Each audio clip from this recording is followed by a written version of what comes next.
And welcome to another exciting episode of the Click Nation's Comic Book Chronicles. Oh, we don't have. Don't. All of that. Hold on. Yeah, but we spent 30 minutes almost. Didn't realize we have sound effects guys in here. Way to go. There we go. I'm your host, Tim D-O-double-G. And I'm not sure which man is behind the sound effects tonight, but I'm going to assume it's at Roddy Cat on Twitter. 'Twas not me, but hello, everybody.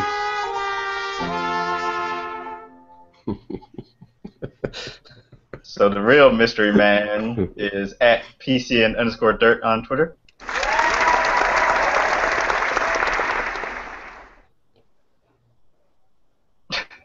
Oh, and right now, And Now joining he us, joins. Yeah. whenever he gets his video up, I see will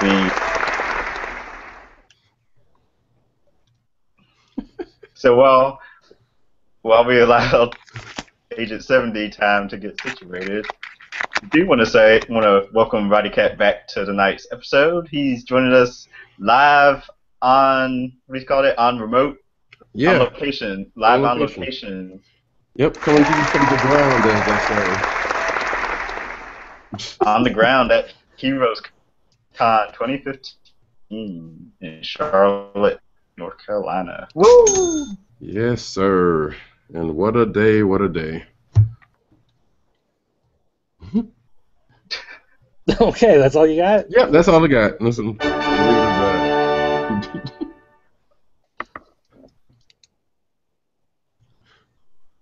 I was gonna go into a whole con thing. Want to direct everyone to the website? What is going on? So we have some massive delay going on here. Clearly. I'll blame myself. I want to remind everyone to go to the website, theclicknation.com, where you can find previous episodes of the Comic Book Chronicles and comic book reviews. Follow the Twitter account at theclicknation. Like the Facebook fan page, facebook.com/theclicknation. Add us to your circles on Google+. Search for The Click Nation and join the The Click Nation community. You can subscribe on iTunes, Stitcher Radio, and youtube.com/theclicknation. Make sure to give us 5-star reviews, give us a thumbs up, like us, help us move up the various podcast and video sites rankings. We are a part of the Codes for the Podcast and comic-related podcasting networks. Go to their various websites. And in fact, Codes for the Podcast got a new URL, which is cspn.us. And that'll redirect you to the Codes for the Podcasting Network. And comicrelated.com is Comic Related's website. Use the hashtag Comic Book Chronicles or CBChron on your various social media websites. And speaking of websites, I can't remember if I said The Click Nation or the CBChron Twitter account earlier, but make sure to also follow the official accounts. Remember, we record live every Thursday night, 9 p.m. Eastern Time. And if you ever have any feedback you want to have read on a future show, send that on over to the Comic Book Chronicles email address, comicbookchronicles@gmail.com. Are you with us, Agent 70? I am, although there's a bit of lag. Yeah. Yeah. We have someone from a hotel room. You have me upstairs with the not so strong Wi-Fi signal. Got it. So this is better than I had at Dragon Con, so. Alright, so let's take a quick look at the comic book cinematic news for the week. there was a new Captain Image released this week, basically asking whose side are you on, Captain America or Iron Man? I guess there's a possible Spider-Gwen movie, perhaps, since Isaac Perlmutter is a fan of Spider-Gwen. Spider-Man shortlist down to 2 or 3 names. Asa Butterfield supposedly out. Bryce Dallas Howard wants to play Captain Marvel.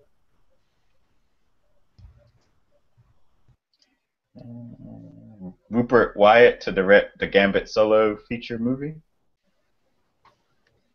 Robert Downey Jr. told Mark Ruffalo that he's in Captain America Civil War. Who's doing the crickets? Oh, that was me. That was me, yeah, because based on the Gambit solo feature news. Oh, okay. Yeah. Also, I guess he came out today and said that he's not going to be in X-Men Apocalypse. To that I said, no duh. Yeah. And Matthew Vaughn is developing a Hit Girl prequel to Kick-Ass. All right. I think that'll actually be received pretty well. People seem to like her most out of the Kick-Ass movies anyway. Yeah, she's probably the breakout star. Yeah. In solicitation news, Abnett's Wild's End returns in Boom Studios, September 2015 solicits. And Green Lantern turns 75, and Harley is everywhere in DC, September 2015 solicits. Now to comic book news. Jeff Loeb and Tim Sale's long-lost Captain America White to begin in September. About time. That issue 0 came out so long ago. So I may check that out. You can unleash your inner colorist with 3 new Marvel adult coloring books this fall. I know, right? Doesn't that, if you take that out of context, it just sounds so wrong. They could call it grown-up coloring books or something, right? Yeah. Apparently there's going to be a lot of colorists here. I So that might, I don't know. I don't know what that would suggest, but there's a lot of colorists supposed to be here. Oh, you mean at the con? Yeah. Maybe they're trying to bring colorists up. I don't know. Well, they got cover credit last year, so maybe it's a movement that's starting to grow. People want to talk to their favorite colorists, I guess. Sure. Yeah. All right. Shout out to all the colorists. Yeah, right. Exactly. It's like, all right. They're too busy tweeting and checking on fantasy sports. John Byrne and That's funny. Go ahead, Tim. Wait, did he really freeze? John Byrne and Roger Stern's. I'm here. Can you hear me? Yeah, we got you. Okay. John Byrne and Roger Stern's Marvel: The Lost Generation returns to Secret Wars. All right.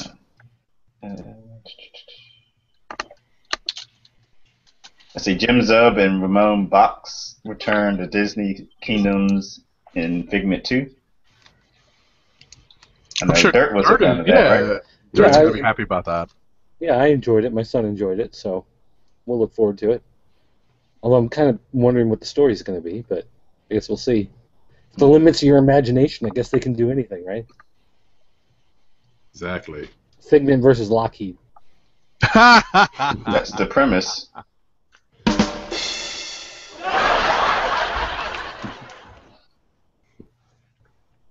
It could happen after Civil War or Secret War. Secret Wars, yeah. It'll probably be Deadpool.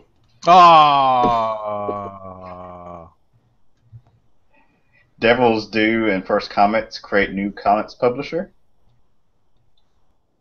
I think I got an email about that. Yeah. History. Dan DiDio almost always had it in for Robin and the Superman Lois marriage.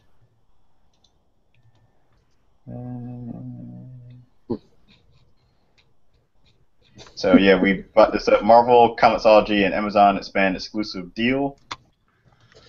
Yeah, so the deal between Marvel and technically Amazon, of which Comixology is a part, basically is why you get the free digital copy in all those $3.99 issues of Marvel Comics, because they have the deal with Comixology to run Marvel's store. So Marvel has those stickers where you get that free digital copy to go along with it, and then along with that, since Amazon, the deal was originally exclusively with Comixology.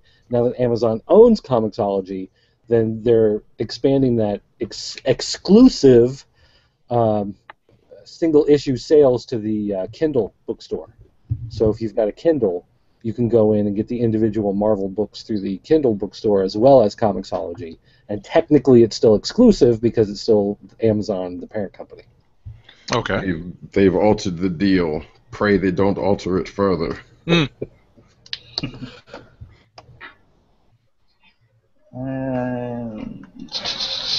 That looks like it's it for comic book news. No, man. The Secret War shields. They're canon now. That's the biggest news. How dare you miss that? What shield? The lenticular shields? Yeah, from the Secret War stories. They're canon in the sense that they're in the Deadpool Details. Wars, but I don't know if that story is particularly canon. That's funny. I got a kick out of that. I did read that particular book this week. That's funny. I have to look at what a lenticular shield is. Oh, poor Tim doesn't. He wasn't around. Exactly, wasn't around. Oh no. All right. Variant covers. I always leave that up to Roddy or whoever else has a variant cover they want to point out. The big variant for September. The Green Lantern ones also, but I didn't see anything spectacular. Christian Ward connects Marvel Shield 50th anniversary specials. Yeah, that one's cool. And the Lando, the Lando one, the Scotty Young Lando one was actually pretty good too. Okay. Oh, wasn't there some story about the orders for Lando are really super high? Yeah, it beat out Civil War. Or, come on. Wait. Yeah, that's because I just saw that a little bit ago. Yeah, Lando beats Civil War for advance reorders. Yeah. Wow. Well, good for them. Hey, Star Wars properties, they're a big deal.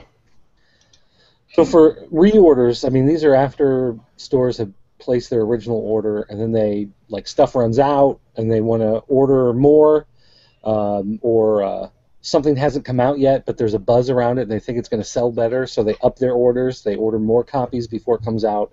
So the advance reorders of stuff that haven't come out yet, but retailers are bumping up all their numbers on.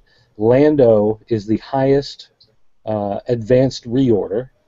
Civil War is number 2, Star Wars number 1, Darth Vader number 1, Secret Wars number 1, Mad Max Fury Road, Justice League 41. I mean, those are the top books that you'd expect to have high orders.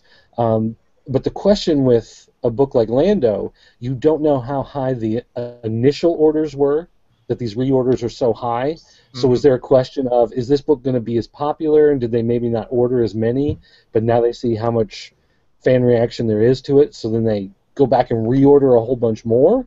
Or is it just that the Marvel Star Wars universe is just snowballing so high that Lando is going to end up being the biggest debut so far because they just keep adding readers on? And that's something that we've seen in our store, definitely, is, they're on issue, 6 is the last Star Wars that just came out, I think, and there are still people there's still people coming in that want issue 1, 2, and 3, that haven't read it. They want to check it out and see what it's about, so it's still picking up readers even this far along.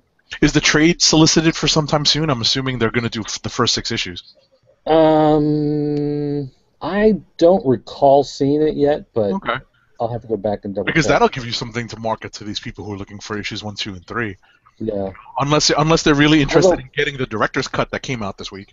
Yeah, the problem with trades, though, is that we have to sell them basically at the price that's printed on them, and Right. places like Barnes & Noble and Walmart can sell them for cheaper than that, so Right. Right. we tend to stick more with just the regular issues than going with the trades. No, of course. I wanted to mention, it's funny. I brought up the director's cut. I was glad to be able to pick up a copy of the director's cut. Star Wars #1. It's pretty interesting to see the book, in black and white, and the script as well. You can see what it looks like here. It's Cassidy's art in black and white, and there's a copy of Aaron's script in here as well. So I'm always a fan of the nuts and bolts. So it's kind of cool to see it, on the printed page in front of us. So this might be worth selling to those people looking for issue #1, Doug.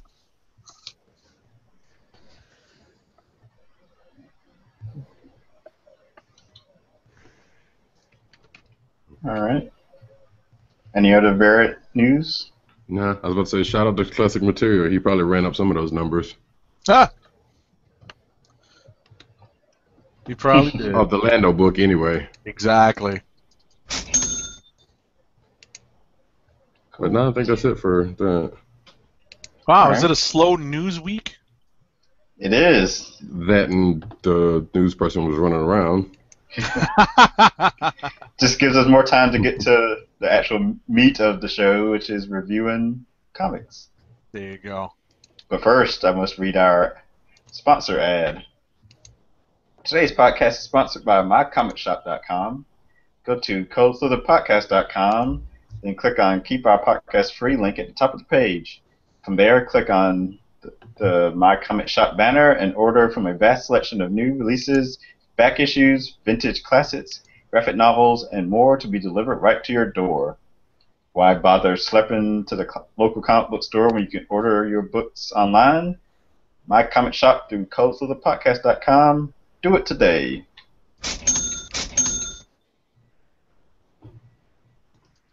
All right.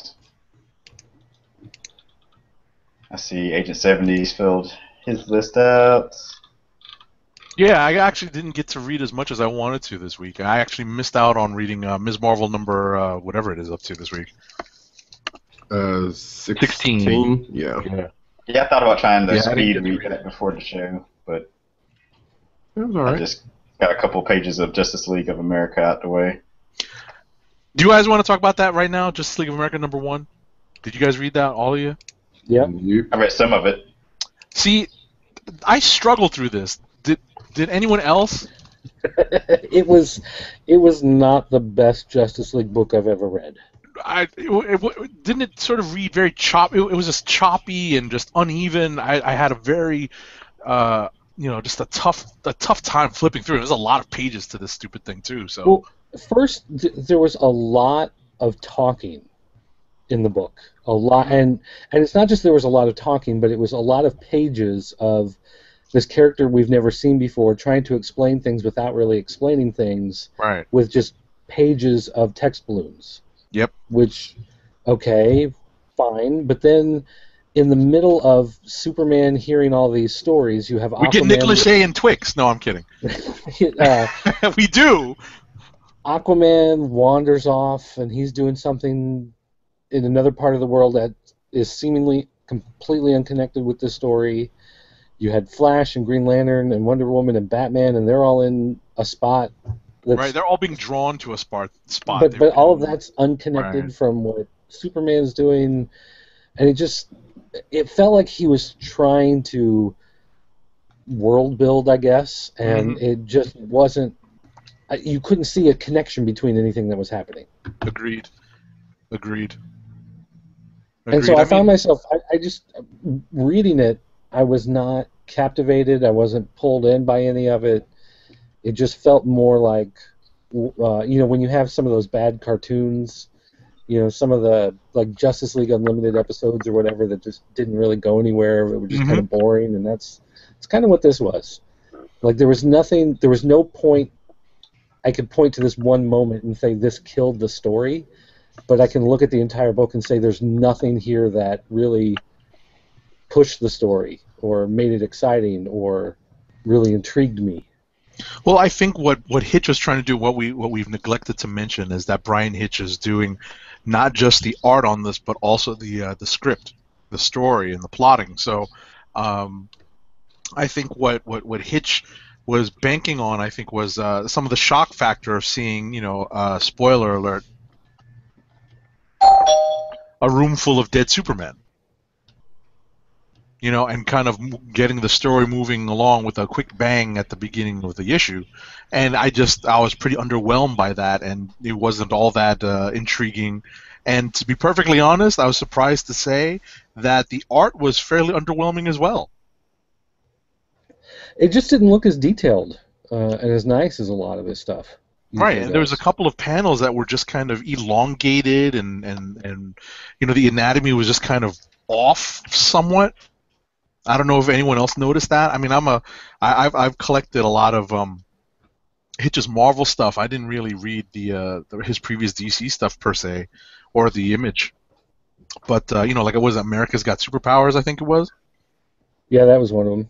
Right, and I didn't really pick up on that stuff. But I'm comparing this to a lot of the stuff I read in the Ultimates, and it just wasn't as tight. The focus on the anatomy just wasn't there. I did see something a day or two ago saying that he wouldn't mind doing 7 arcs, which will take 7 years. Oh no! Yeah. Oh no!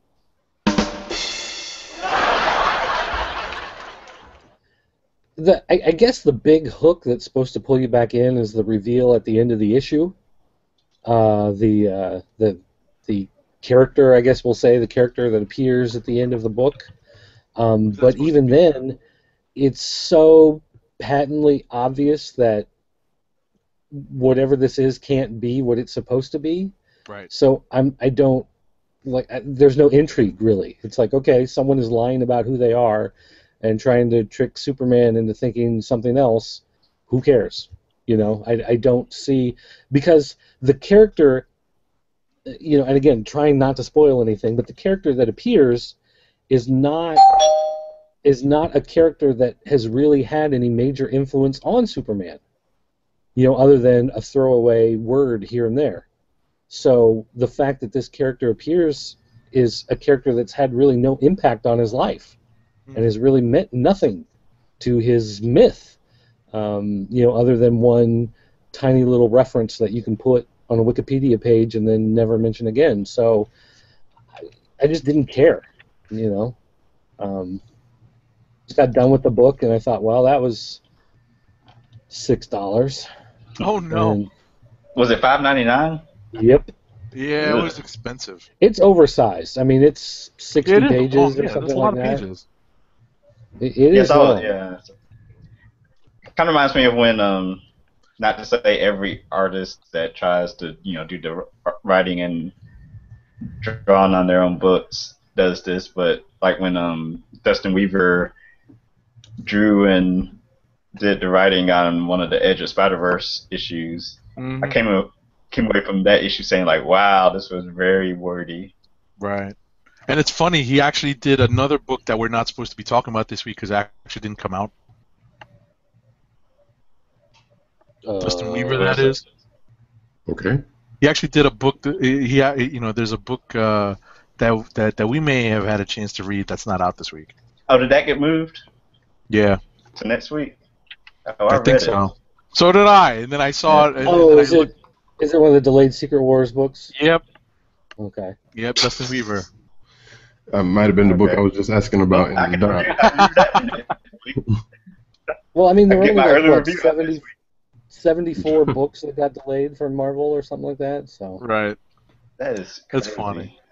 That's funny. Anyway, I'm sorry to bring that up in a very kind of abstract way. I didn't want to completely spoil what it was, but since we're talking about Dustin Weaver, if you just have any sort of idea of who the creators are involved with some of these Secret Wars and Battle World books, you know what I'm referring to. Oh, okay. I'm looking on the that list book to now, and next now I week, see by it. the way. Okay. Mm-hmm. So when is that coming out now?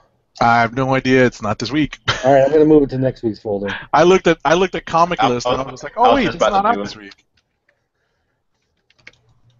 So anyway, what else did you guys read? You want to stay with DC? Anyone else read Robin, Son of Batman? I did. What'd you think, Dirt? I don't know. Why? um, I was kind of confused by it. Thank you for letting me know that I was not alone in being completely confused by what was going on. There's okay, if you look at this cover here, there's this giant red wolf, dragon, bat, dog. Right, it's allegedly a man bat. I'm not spoiling anything. So the lesson to take away from this week is beware books written and drawn by the same artist. Right. Well, and it's one of those stories again where you get dropped in the middle of the story. You're in a strange location. There's stuff going on that you don't quite understand. There's characters that you've never seen before. They're talking about events that have not happened that you've ever seen. And at some point down the line, it's all going to get explained. But for right now, you're just sitting there kind of going, "Why do I care about this? I don't get it."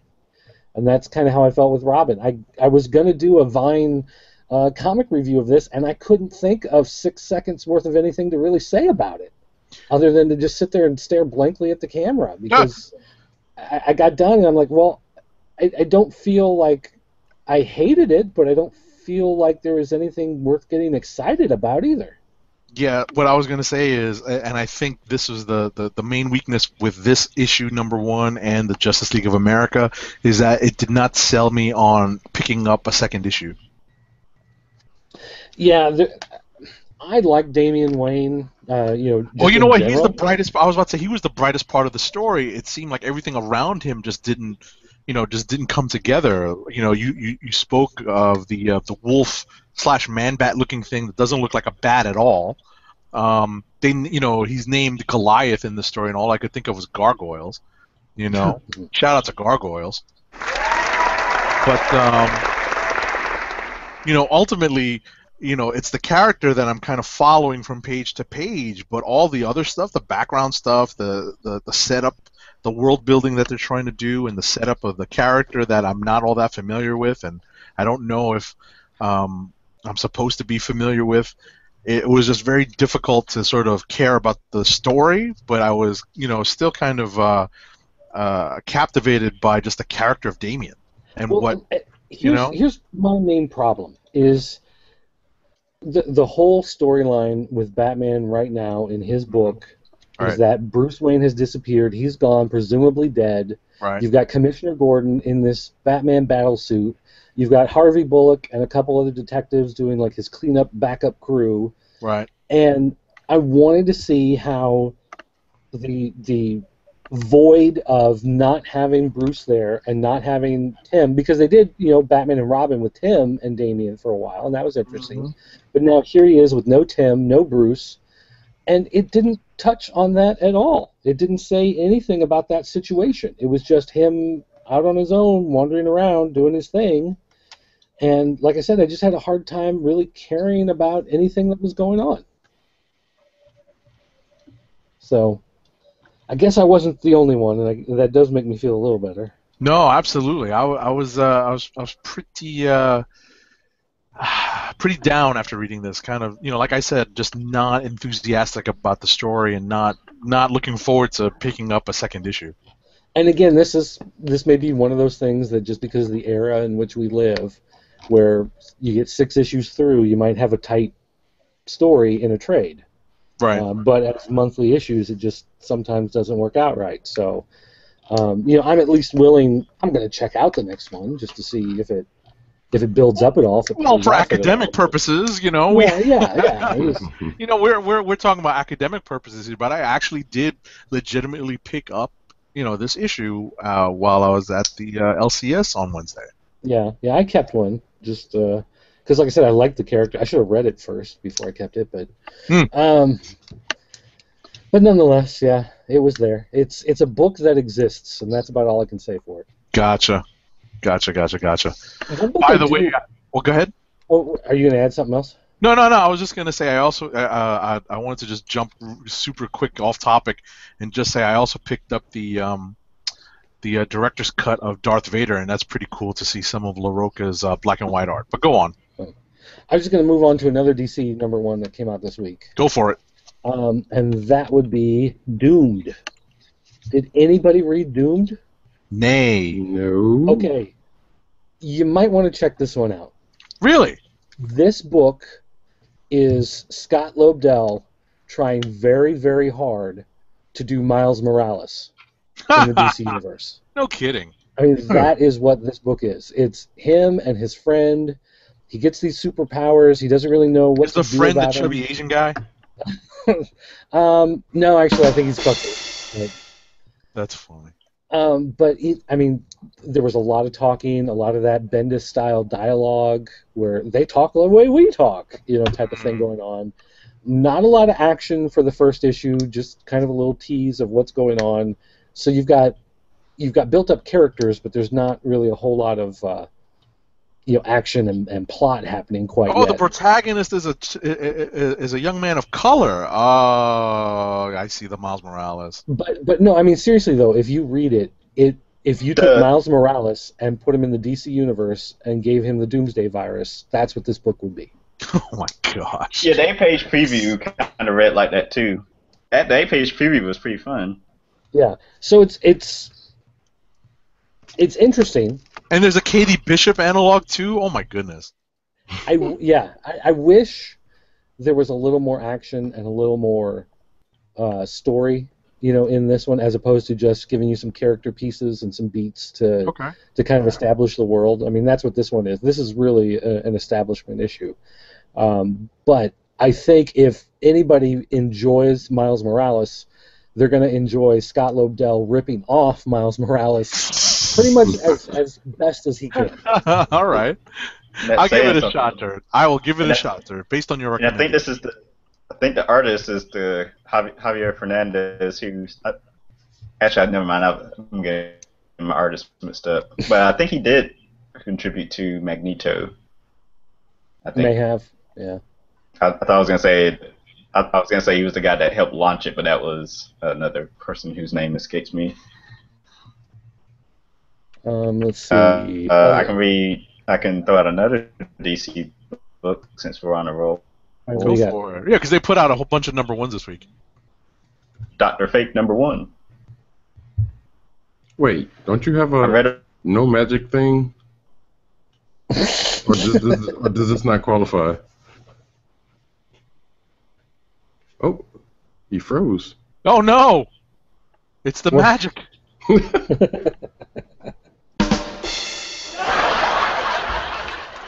He probably doesn't know that he's frozen and he's been talking straight for like the last 25 seconds.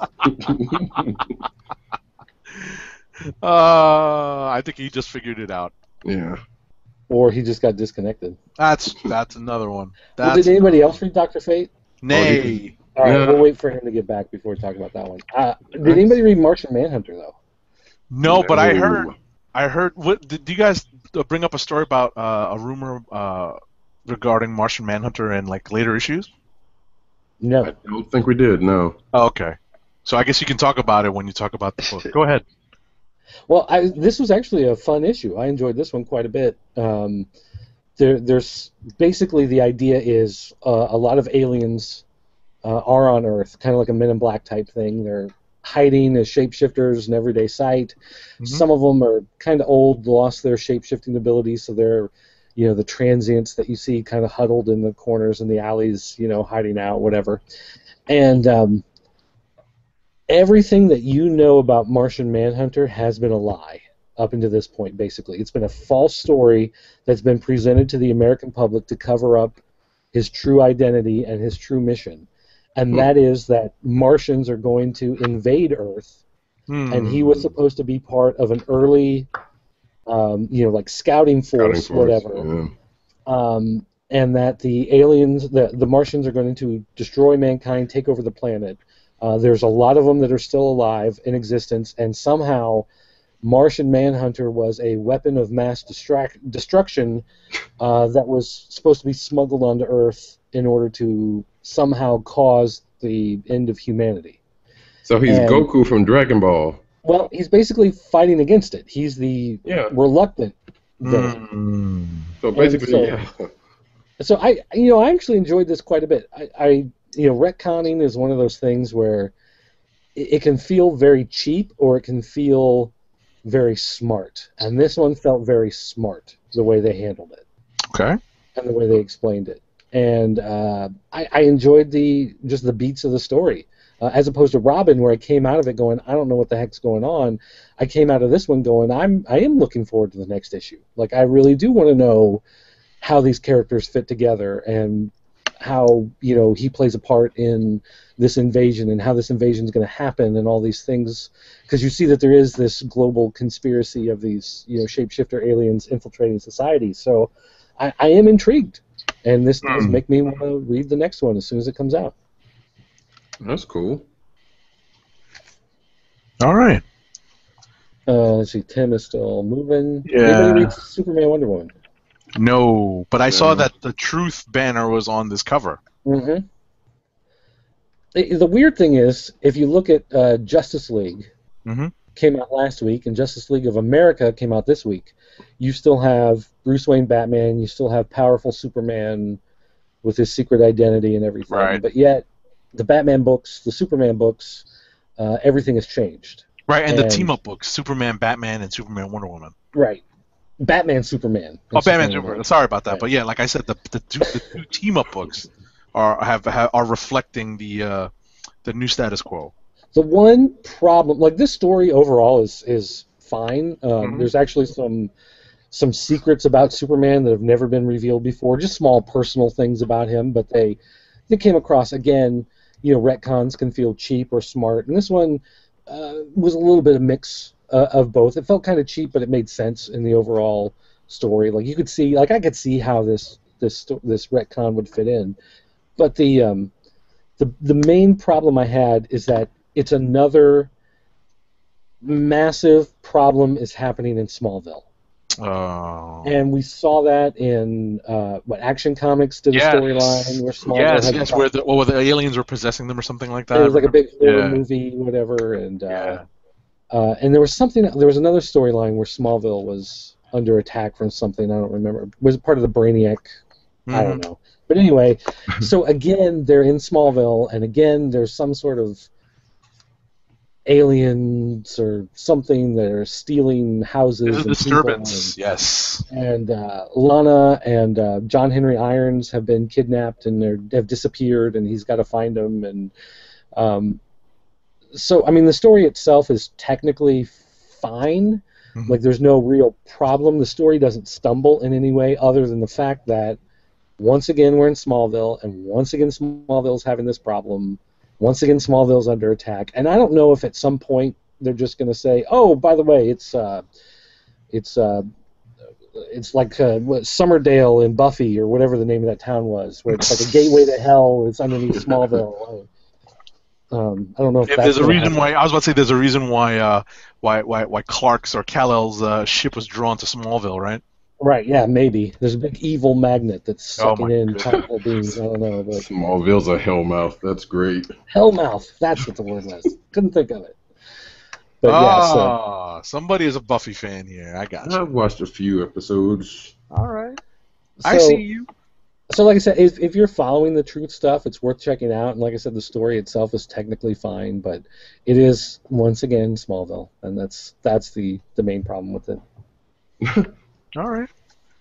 Any other DC that we would like to bring up?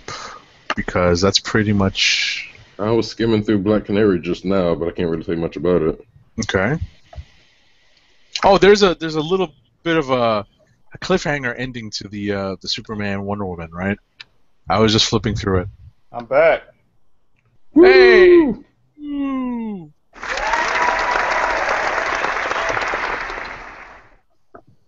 One I'm trying to remember. I can't remember what the ending was of Superman 180. Well, there's an appearance by a certain group that is currently filming a feature film. Oh, right. Suicide Squad? Right. Well, come on, man. I'm not trying.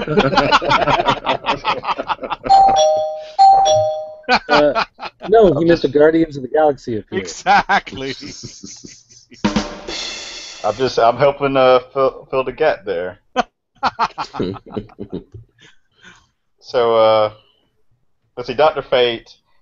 It's about magic. It's another one of those, young teenage kid, gains power. But it actually seems kind of interesting, even though it deals with magic. I love it. I like, I think the kid's name is Khalid. I forget how you say his last name or what his last name is, but yeah, it has potential. And I was going to read Doomed anyway, but hearing it compared to Miles Morales gives me hope. Yeah.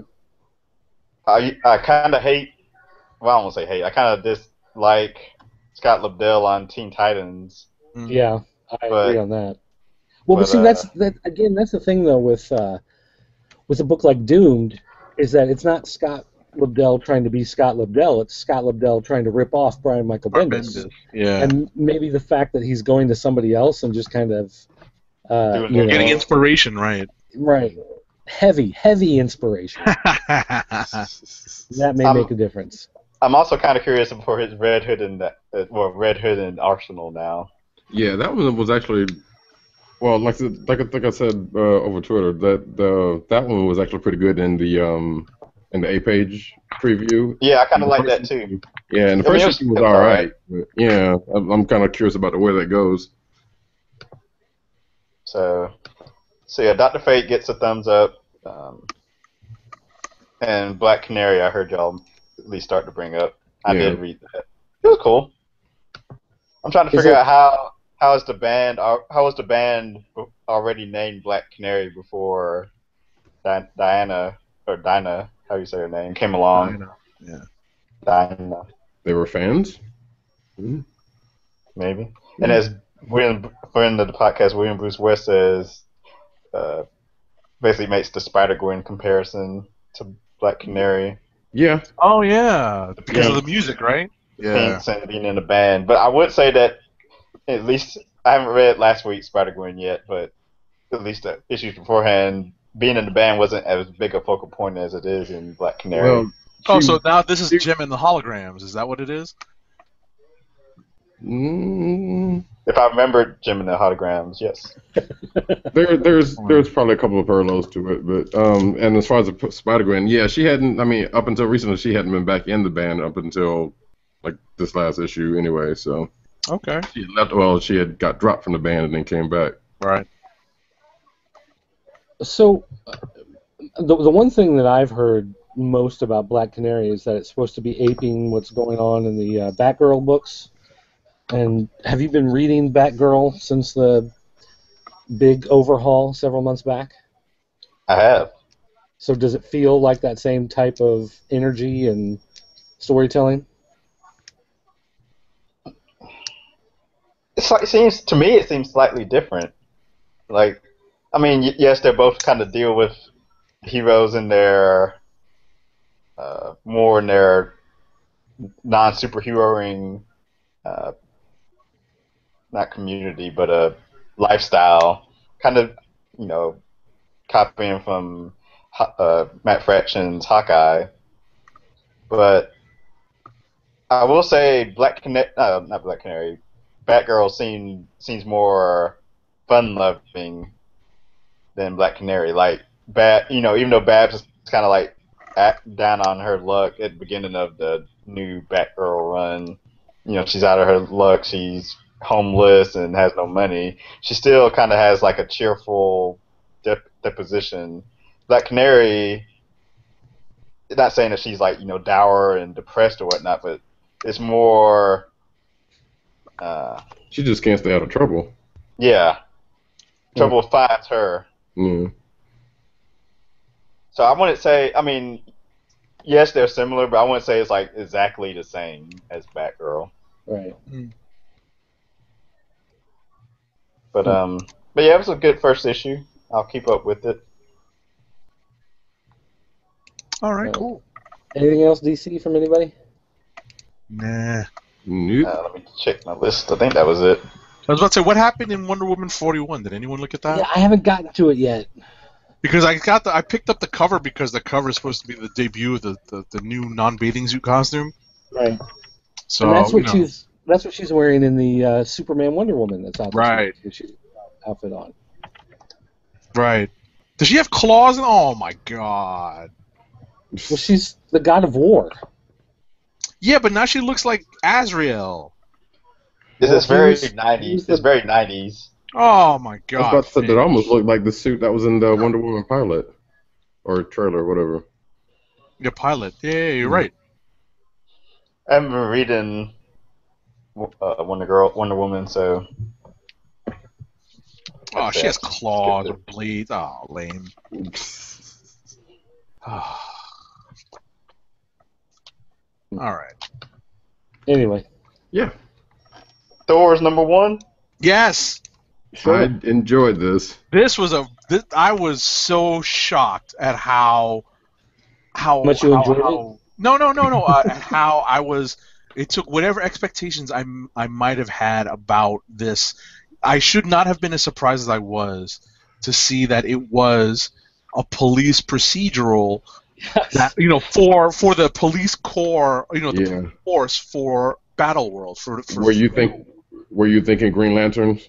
Kind of, but this was so much a procedural. Like I could have sworn I was watching Battle World Street Blues. Yeah. exactly, Yeah. or I think Battle like I said World in the Law notes, and Order. I was like homicide, live from the streets type of thing. Yeah. I loved it. Yeah, I did this too. book was good. I did too. I also love the fact that it was, at times it was very serious, like, okay, they're investigating murders, they're acting like cops, they're talking like cops, they're interrogating and trying to find clues and whatever, and then at the same time they go to the lab and it's Frog Thor wearing a lab coat, and they're like, well, how does that even happen? How is that possible? And he's like, I'm a frog that carries a hammer, anything's possible. And I just love those little moments that they sprinkle in there in the story. And I almost expected a gung gung in there somewhere. Yeah. I almost didn't read this. In fact, Really? I was just kind of like, well, I only bought it because they put out this cover, which is the figure. The Chick Thor, yeah. And I've been collecting all these figure variants, so Right. I was like, well, I have it because of the figure variant, but I don't know if I'm actually going to read it. And then I sat down and I was like, well, I paid for it, I should at least read it. So started flipping through it, and I was surprised. I really enjoyed it a lot. Yeah. My favorite, one of my favorite parts was old King Thor as the disgruntled chief. Get out of my office, you embarrass me. What the hell are you doing, man? Some of the best lines were, well, he's the ultimate Thor, like a real down, like a real backhanded compliment. I thought, some of these Battle World, Secret Wars crossover books are just so, there's so many little Easter eggs that we can pick up on. And like you said, the Frog Thor, I literally started laughing out loud while I was. And Odin's son can't get into the bar because he's not. He's not worthy. And he's like, unworthy is a gift, unworthy is freedom. This is my favorite tie-in book so far. Yeah, and I will say that the actual crime that they're trying to solve intrigues me very much. Oh, because of who the victim is, right? Yeah, well, and finding out who the victim was is like something that happens on the last page or whatever. Right. Mm-hmm. But even before then, when they started to discover the connection between the victims, right, that's when I was like really hooked by the mystery of who the connection between the different dead bodies that they're finding, and then when you get that name on the last page, that's when I was like, oh man, now I got to read the next one. So yeah, I enjoyed this one a lot too. That's funny. It's so rare to hear all of us sort of chime in at the same time. Like, yeah, this is awesome. It was a lot of fun. Although I was sad about the one Thor character that apparently dies in this issue. Right. Well, one of my favorites. Yeah, I was gonna say it's one of my favorite characters too. So. You know. Yeah. But oh well. This is Marvel after all. So It's never permanent. It's never permanent. Well, and this is Battle World, so it's not Exactly. at all permanent. But I don't know. I kind of wish this Thor core kind of rolled over. they could if You know. once Secret Wars is over. But they did say they were going to leave some stuff. I mean, some stuff's going to stick around. Well, but if they did this as like a Max series or something, where they did it like outside the normal Marvel continuity, and just continued this on, if kind of like was it Gotham City PD. But with Wars. If this book were to Gotham City continue as a regular monthly, I probably would keep reading it. Yeah. That is I'd be all over it. And it's the regular cover's deceiving because they have Jane Foster Thor on there, but we know from the main Secret Wars series that she has something to do with them. And you know what's funny is that when you talk about Thor's and Thor Core, like they've called it the Thor Core in the main Secret Wars book, and the most difficult part of just the Thor Core stories, the previous Thor Core stories, is that you've got this group of super duper powerful Thors from multiple dimensions, but what's their purpose? Why are they here? This story gives them purpose as a group. And I think, and putting them into, something that's so mortal, like literally, being, police officers, enforcers of like kind of everyday laws. It's kind of, it gives the group a cool dynamic that, the Thor Core never really had. And they're a lot cooler than the Green Lantern Corps. Actually, they're much more like the Red Lanterns in many ways. Yeah, because they get drunk. They're drunk on meat all the time. Although I want to see the Brooklyn 99 version of Thor. Asgard 99. Yeah, someone needs to ape that. That's funny. Hala 99. I think we can do that. That's funny. So Jason Aaron is going to be here at Heroes. I need to go holler at him. Like, hey, you absolutely should. Jealous. You absolutely should. You need to pass on your card and say, hey, we want you on the show. Oh, that's going to happen. That's absolutely going to happen. All right. What else did you guys read from Marvel? Well, we talked about it earlier. Let's go ahead and get Miss Marvel 16 out of the way. All right. Don't spoil too much. I haven't read it yet. Okay. Well, I mean, it's not really much to spoil. It's the last days issue for her.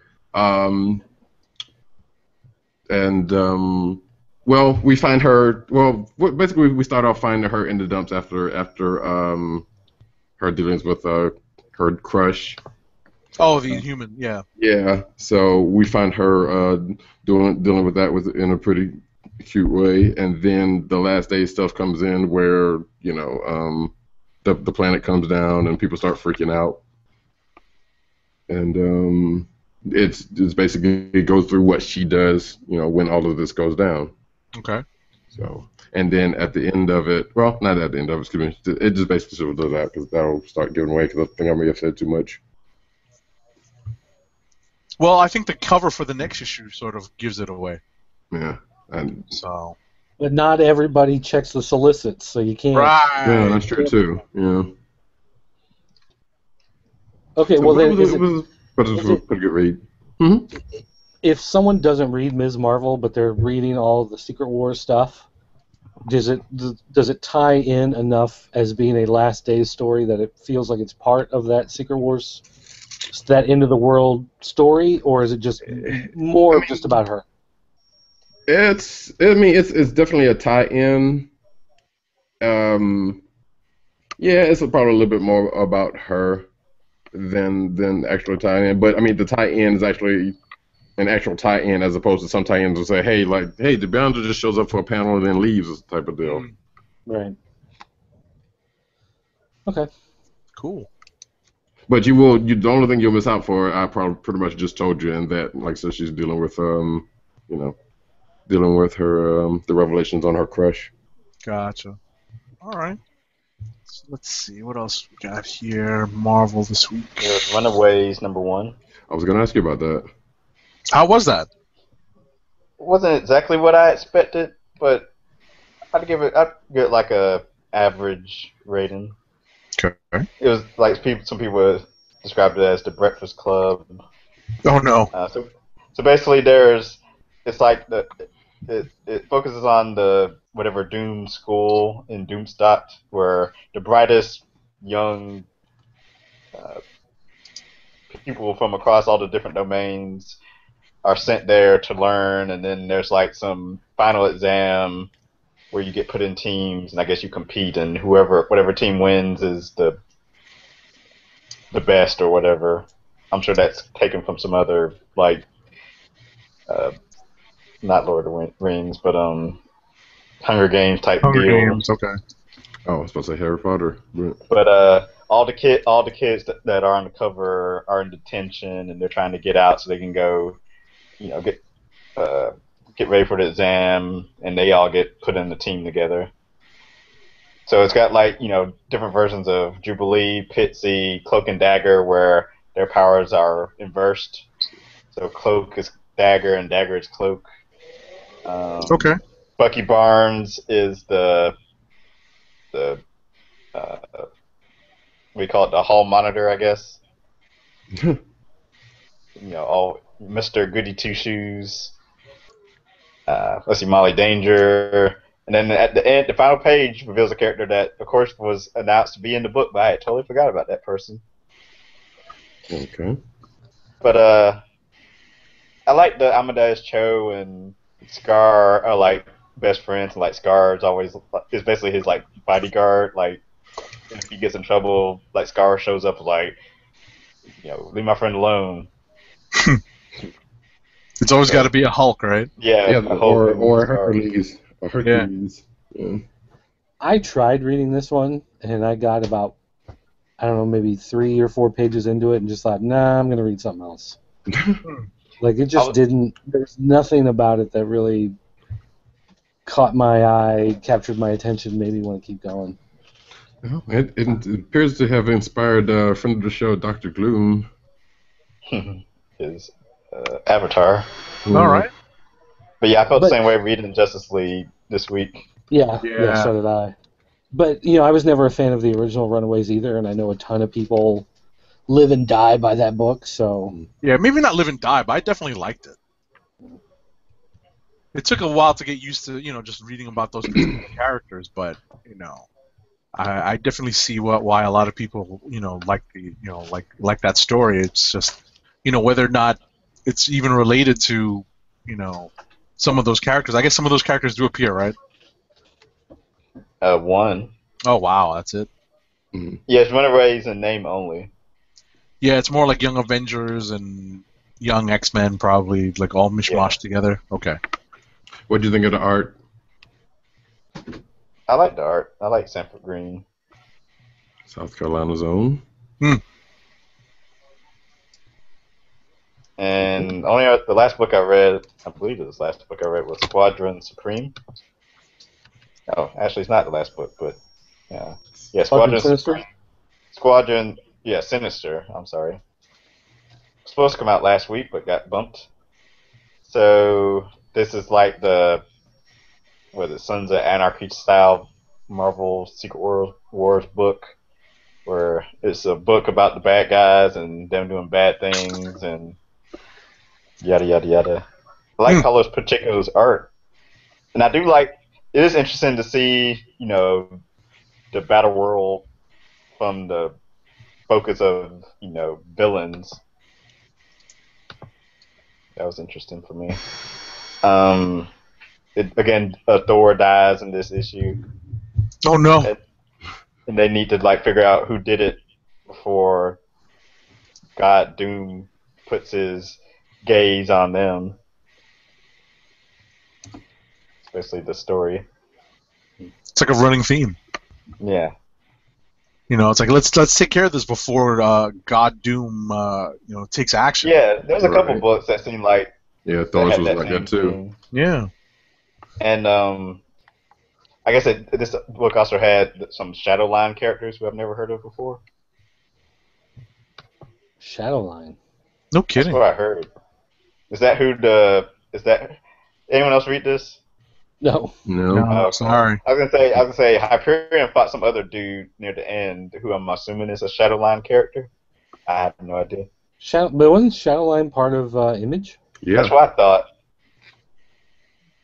Whatever I read, Philly said Shadowline, so I said the same thing. I was like, I thought Shadowline was like who's the Nighthawk or whatever the dude's name was. Darkhawk. Valentino. Yeah, that guy. Let's see here. Squadron Sinister. I'm looking at this now. Shadowline. Let's see. What will the internets tell us? Oh, Marvel's epic characters from the Shadowline imprint. So it's from the Epic comics that Marvel did. Okay. So not the Valentino Shadowline. Gotcha. Interesting.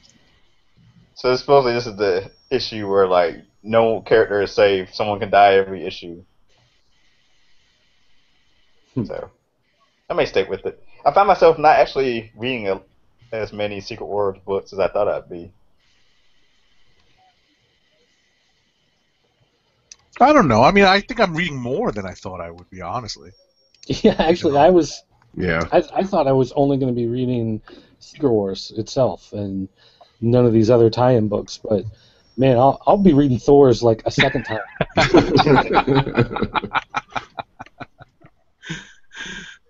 All right.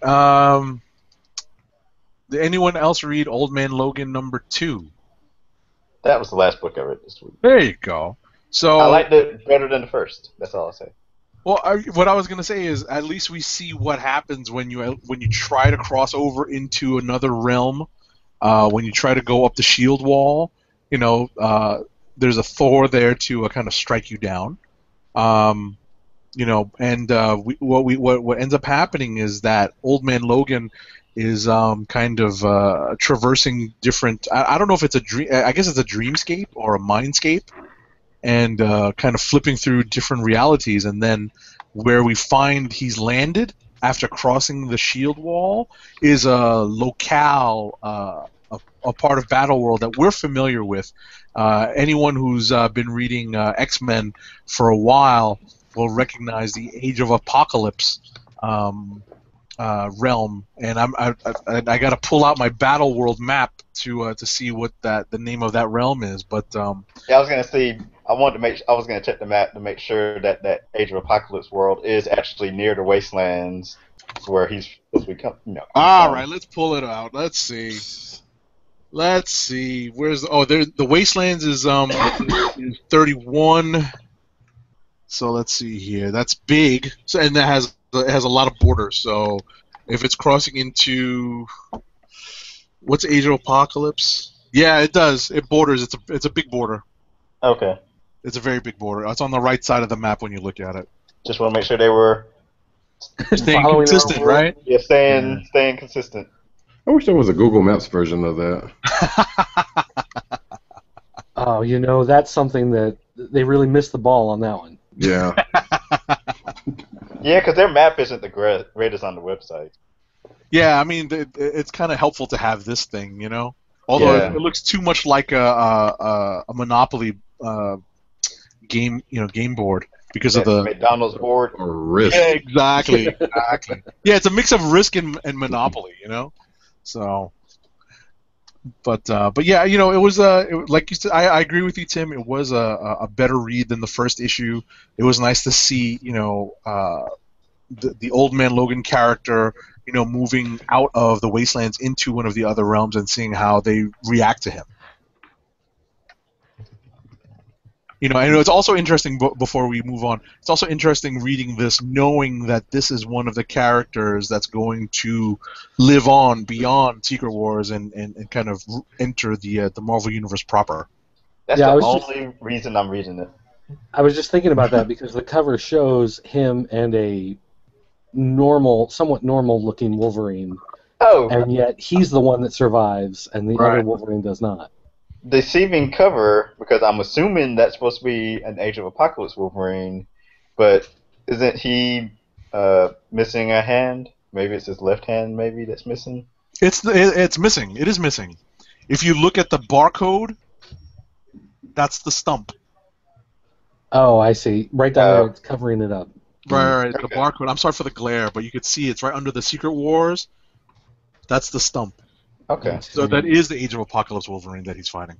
Maybe I can move it over. There you go. If you look right there, there's the stump. There you go. Okay. Thanks for bringing that up there. Big circle right back there. See, I'm trying to spot check Marvel over here. Make sure that character is who they Way say. to try to get that no prize, Tim. Exactly. All right. So let's see. Is anything else Marvel? I mean, I'll throw this out real quick. Deadpool Secret Wars #2. This book is geared towards the target audience are fans who grew up with the original Secret Wars and who will remember a lot of the callbacks that come into this issue. Dirt, did you read this? Not all the way through. I didn't have time. Okay. So, I mean, but you obviously see what Cullen Bunn is doing.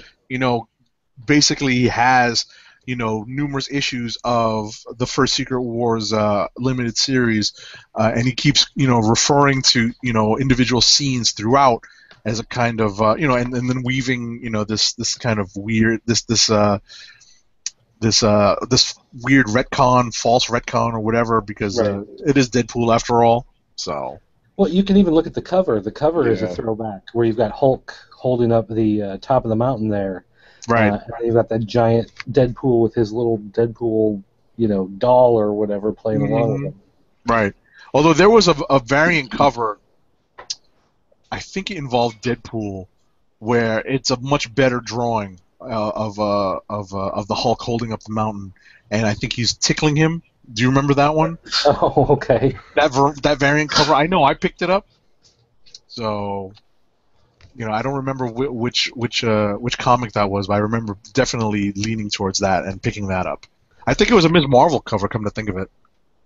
Yeah, You know? the first one was really fun, and I actually tried reading this before the show, just didn't have time. It was all right. You know, it's okay. It's okay. I don't know. I think the novelty's kind of wearing off for me. So, all right. The only other Marvel book I read was Deathlock, Okay. How was that? part of the Nathan Edmondson empire of Yes. action The gun-toting character. comics there. He once again played off the conspiracy of this corporation, the biotech corporation, and it looks as if Deathlock and the other Deathlock, the older Deathlock, they team up to, you know, basically take out this company that's been controlling their lives, and it looks successful, but dun dun dun, it is not. And there are remnants of this company. It's almost like the Umbrella Corporation in Resident Evil. Every time they shut it down, there's like another, you know, outpost somewhere else on another continent, and it's following that basic deal. But this is an issue that is 90% action. I mean, 90% of this book is them running and shooting and blowing things up, and, you know, here's a bigger threat. Can we take them out? Yes, we take them out. And here's another threat. Can we take them out? Yes, we can take them out. And it just keeps building and building and building, and then finally it looks like everything's taken care of, and then you find out that it is not, and now there's, without giving it away, there's a new wrinkle. And the wrinkle is actually as bad as he thought things were before. Now things have gotten worse. And now he's in an even worse position than he was before he went in to try to destroy this company.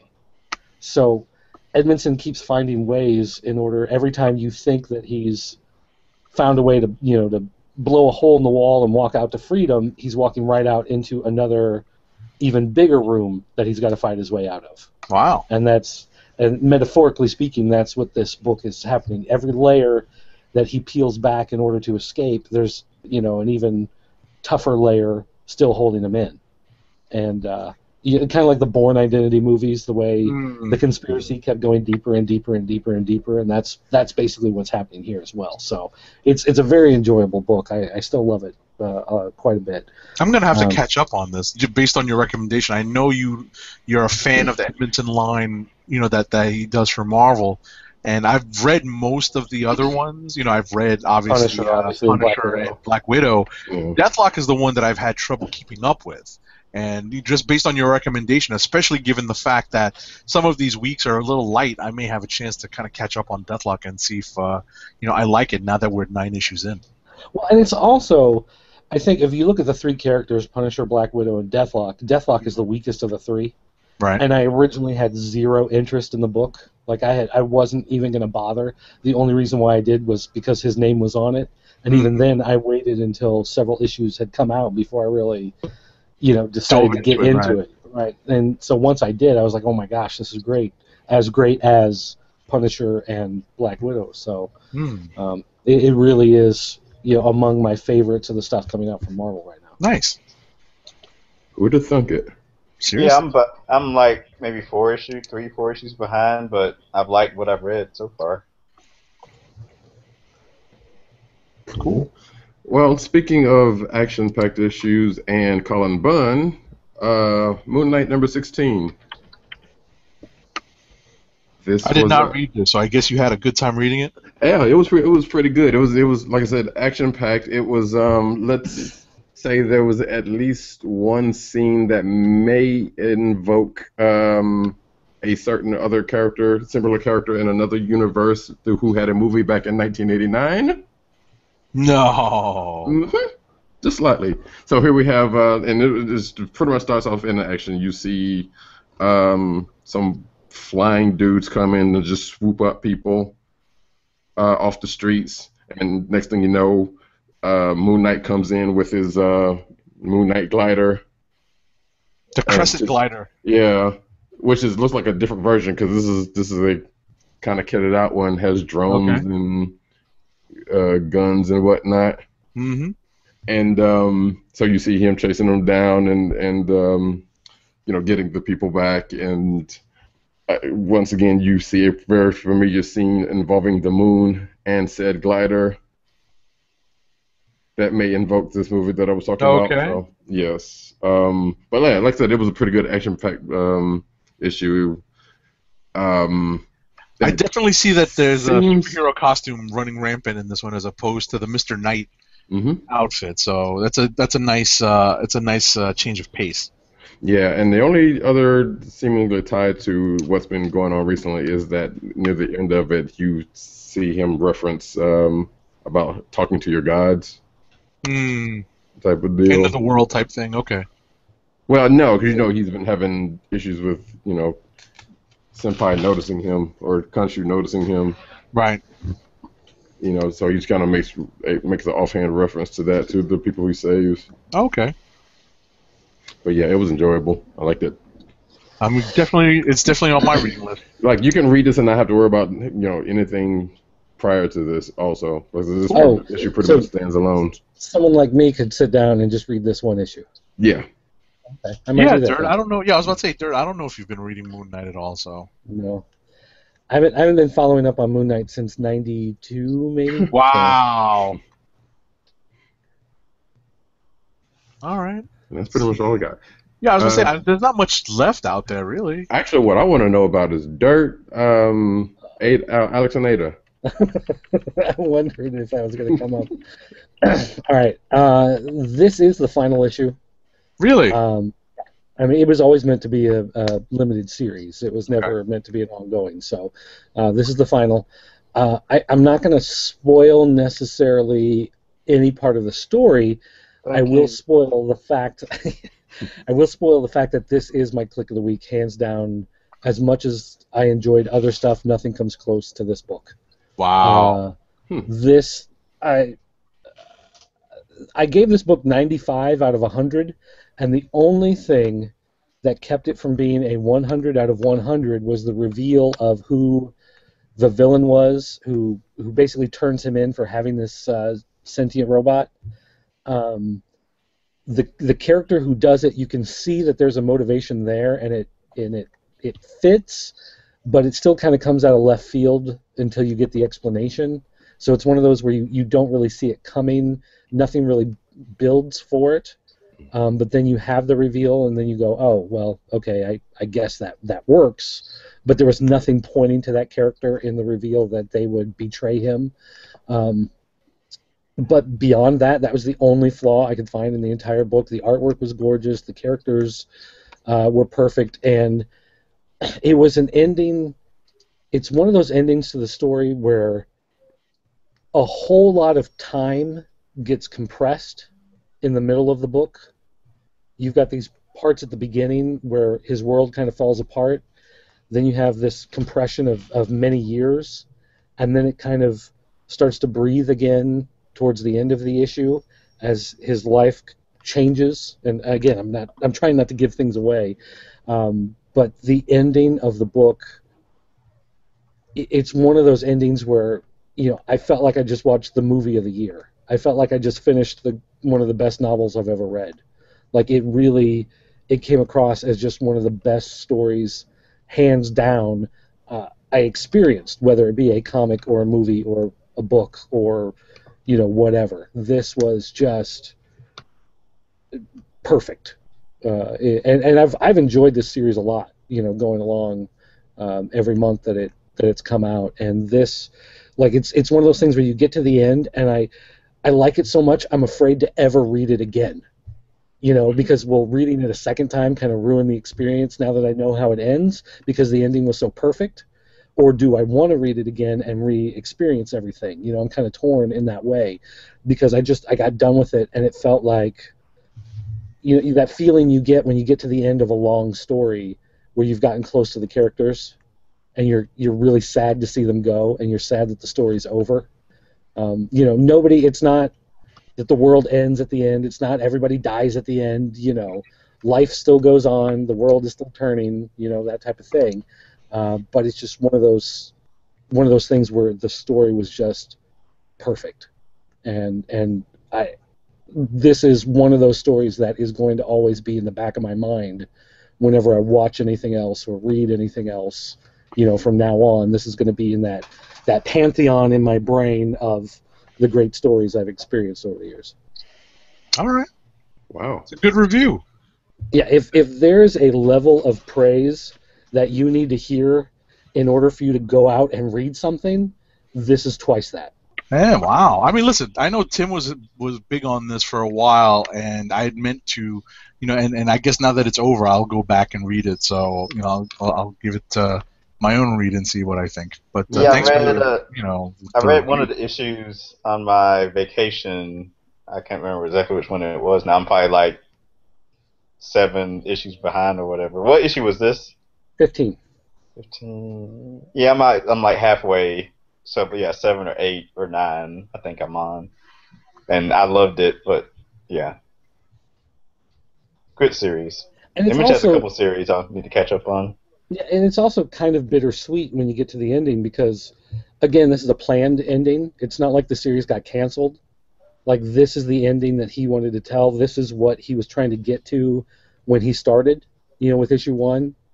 So, getting to it, you almost feel like I didn't want to read it, you know, because it was the final one and I knew there weren't going to be any more. But at the same time, I wanted to read it as fast as I could, just because I wanted to absorb it, you know. So you have that tension, you know, while you're reading it, that you want to read it but you don't. It's like the finale of a TV show that you've been watching for years, you know, that type of thing. But I can't say enough about it. You know, all I could do on Vine for 6 seconds was to cry, you know, blow my nose and just, you know, wail at the fact that it was over, because it is just fantastic.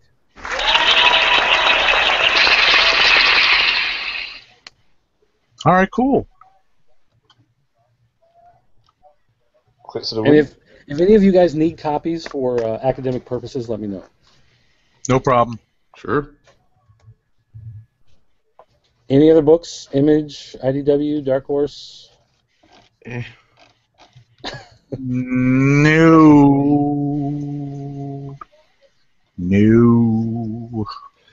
I had asked about one in the doc, but I think that question's already been answered. No. Well, we got Rock and Roll Comics Faith No More. Nobody read that one? Oh, jeez. Where's that at? There it is, It's right there. fun. Faith No Finally. More. If you've ever wondered their life story, now you know. That's funny. Wait when they do Rage Against the Machine. They probably already did one, but I don't know. That's it. Yeah, I think that's pretty much it. Anyone have any back issues? Did we do a back issue segment from last week? Actually, I don't know about last week, but I can't remember when the last issue of this. G.I. Joe number 8. And I'm only bringing this up because the series ended. I think I mentioned it on Twitter. It ended rather abruptly, and it was a really good story because it had all the political intrigue, and G.I. Joe was kind of a side character in the whole thing, but they were there prominently. I hated to see this book go. Was this the series that was like more about the political intrigue of it than the actual battles and stuff? Yeah. Okay. Yeah, I did enjoy this one. I did fall behind, but I read the first, couple issues. I did enjoy it. It's one of those things I meant to get back to at some point and just never did. Yeah, I had kept on top of it, but I think I lagged I think I was like an issue behind or something like that. Right. But then I finally caught up on it, and I got to the end of the 8th one, and was like, well, you plan to go certain far, but this is it. Gotcha. Yeah, And it left on a cliffhanger. A cliffhanger. Meaning there were a bunch of threads that were left open, not necessarily a cliffhanger, but it was like hopefully there's somebody they will pick it back up at some point, but it just ended abruptly. It wasn't like one of those, hey, you need to end this book, and get somewhere. Gotcha. I just wanted to mention from last week something I read. It was from Boom / Archaea. It was Legends of the Guard number 4 of 4. Mouse Guard? Mouse Guard. Mouse Guard Legends of the Guard. The premise of this particular volume of Legends of the Guard is these mice who are telling stories to pay off their bar tab. And the best story basically gets the bar tab forgiven, and everyone who's telling a story is at risk of having to pay up their bill. And this issue, I'm only mildly spoiling it. The story that wins the contest is in this issue. The story that is judged to be the best mouse story to have that particular mouse's bar tab forgiven. The story's in this one. So if you want to just jump to to this issue and read the best one, it's in here, and I really liked it. I was kind of floored by like a 5 or 6 page story that was just so well told. It was phenomenal stuff. So if anyone is interested in kind of a one-issue Mouse Guard that's not really done by David Peterson, but done by other creators. David Peterson is the creator of Mouse Guard, but he kind of lets other creators into the Mouse Guard world during these Legends of the Guard issues, and they go to town, they tell great stories, of their own making, and this issue, I think, if you're interested in Mouse Guard, there's not going to be another Mouse Guard, proper series for a little while. But if you're looking for a Mouse Guard fix, this is the issue to get. And for back issues from last week, I read Captain America: The Mighty Avengers. Nice send-off for, I guess, both series, Mighty Avengers and Captain America and Mighty Avengers. Yep. Since everyone was giving Captain Marvel and the Carol Corps thumbs praise. Up. Praise, thumbs up. I gave that a read. It was all right. I'm not sure I'll probably continue with that series, but I can see the intrigue with Carol and her, I guess, fighter squadron. Mm-hmm. I like the way, going to that particular book, I like the way that one of the characters figured out that Doom hasn't been completely truthful. Right. and the way that they're kind of unraveling that storyline, that to me was part of the big draw. Yeah, well, I was about to say that made me turn the page because I don't know if I would have kept going in that book had it not been for that. And and it's not it's obvious, but it's not. You know what I mean? Like sometimes you just sort of gloss over details like that, but when you see them pick at that detail, you're like, oh, wait a second. One small word, right, that she picked up on. She goes, wait a minute, exactly. that's not right. Exactly. And there was also the other thing, because there was another line from probably that same character who figured it out, was like to Carol about figuring out don't you remember where you came from or something like that? Don't you want to know where you came from or something like that? Even though we see her, which was the thing about me, because I thought about it. It's like, wait, she just showed up in Secret Wars 3, or if I'm not mistaken.